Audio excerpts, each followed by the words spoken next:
semuanya, kembali lagi di pelatihan Sales Management. Dalam merancang perencanaan strategi bisnis, persaingan dianggap sebagai salah satu masalah terbesar. Masalah ini dapat diatasi dengan melakukan analisis persaingan. Salah satu pendekatan analisis persaingan adalah Porter's 5 Force Model atau model 5 kekuatan Porter. Model ini membantu kita memahami faktor eksternal yang dapat mempengaruhi strategi bisnis. Tujuan video ini supaya kita memahami bahwa faktor eksternal atau Porter's 5 Force Model atau model 5 kekuatan Porter dapat mempengaruhi perencanaan strategi bisnis. Tanpa menunggu lama-lama, mari kita telisik lebih dalam mengenai model ini. Nama model ini berasal dari nama penciptanya, yaitu Michael E. Porter, yang merupakan seorang profesor Harvard Business School pada tahun 1979.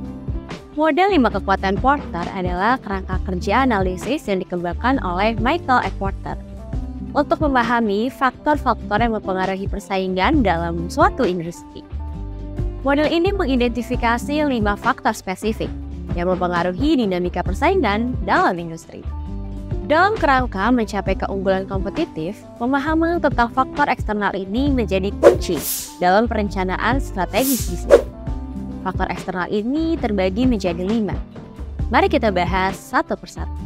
Faktor pertama, intensitas persaingan antar pesaing. Faktor ini menggambarkan tingkat persaingan yang ada di dalam industri, dan hal ini termasuk harga produk, strategi pemasaran, promosi, inovasi produk, dan lainnya.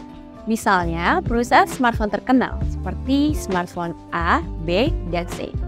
Ketiga perusahaan ini saling berkompetisi dari mulai kualitas, harga, dan menawarkan diskon yang menggiurkan konsumen.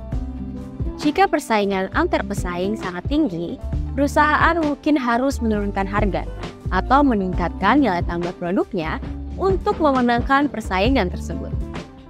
Faktor kedua, yaitu kekuatan tawar-menawar pembeli. Faktor ini mencerminkan kekuatan pembeli dalam mempengaruhi harga dan kondisi penjualan di industri. Jika pembeli memiliki banyak pilihan, maka pembeli dapat menuntut harga yang lebih rendah, diskon yang besar, atau kualitas yang lebih baik dari para penjual. Misalnya dalam industri retail fashion.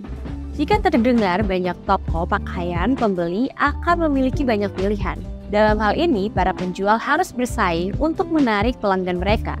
Pembeli yang kuat dapat mempengaruhi penjual untuk menawarkan harga yang lebih rendah, diskon yang besar, atau memberikan kualitas produk yang lebih baik.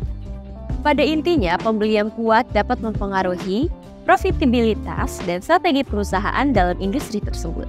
Faktor ketiga, yaitu kekuatan tawar-menawar supplier.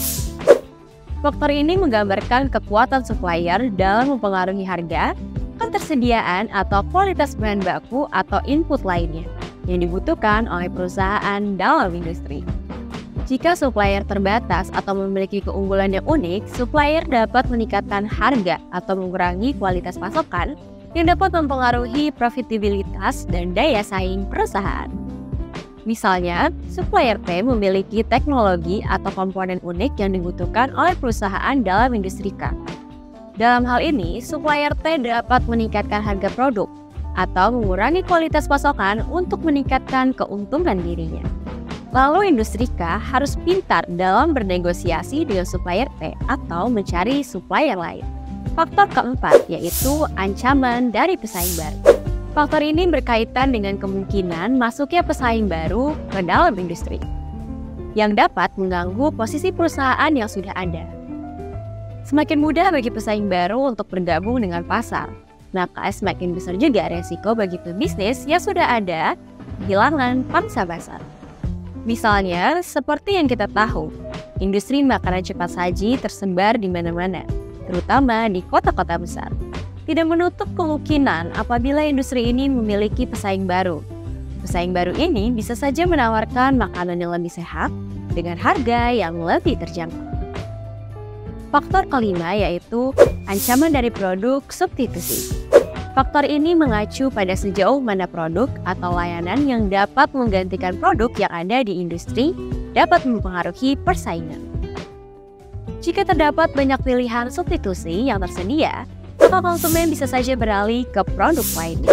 Misalnya, pada industri platform komunikasi di era digital ini, berbagai macam produk substitusi aplikasi pesan instan seperti WhatsApp, Telegram, Messenger, dan mungkin lainnya. Para pengguna memiliki banyak pilihan, dan apabila platform tersebut tidak memenuhi kebutuhannya, maka pengguna dapat menggunakan platform lain. Dengan memiliki pemahaman mendalam dengan 5 faktor ini, perusahaan dapat mengembangkan strategi yang lebih baik untuk memanfaatkan peluang, mengatasi ancaman persaingan, dan memperkuat posisi mereka di dalam industri. Semoga video ini bermanfaat dan sampai jumpa lagi di video selanjutnya.